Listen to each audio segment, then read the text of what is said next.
Dans son dernier clip, Adèle Belmont rend hommage à ceux qui l'ont inspirée. De grands artistes de jazz, tels Sarah Vaughan, dont elle reprend l'un des titres dans son 3e album.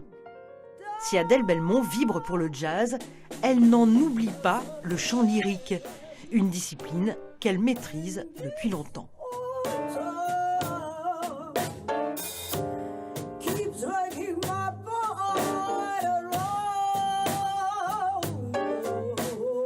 Je suis une chanteuse lyrique, donc je l'ai mis dans une tonalité un petit peu plus haute, sans, tout en essayant de gommer l'aspect vraiment lyrique. Mais je me suis dit, eh oui, I got a right to sing the blues, ça veut dire j'ai le droit de chanter du blues. Et c'est ce que j'ai fait dans cet album. La musique, c'est une histoire de famille pour Adèle Belmont.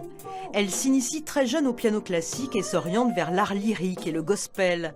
Adèle prendra réellement conscience de ses racines en entendant So What de Miles Davis.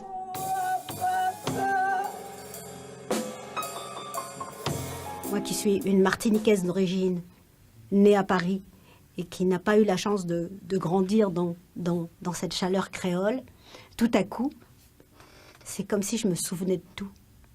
Mes racines se sont mises à vibrer. Thierry Watton, Arnaud Dolmen, José Privat, des grands noms du jazz français qui ont participé à ce nouvel album qu'Adèle a presque entièrement composé. Elle chante en anglais et bien sûr en créole pour être encore plus proche de sa Martinique adorée. Lorsque je vais en Martinique, dès que je pose les pieds sur le sol de la Martinique, je me sens appartenir à ce lieu qui est le lieu de mes ancêtres.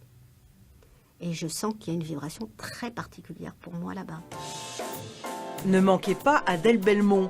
Entre jazz, blues, gospel et art lyrique, c'est un véritable ovni musical.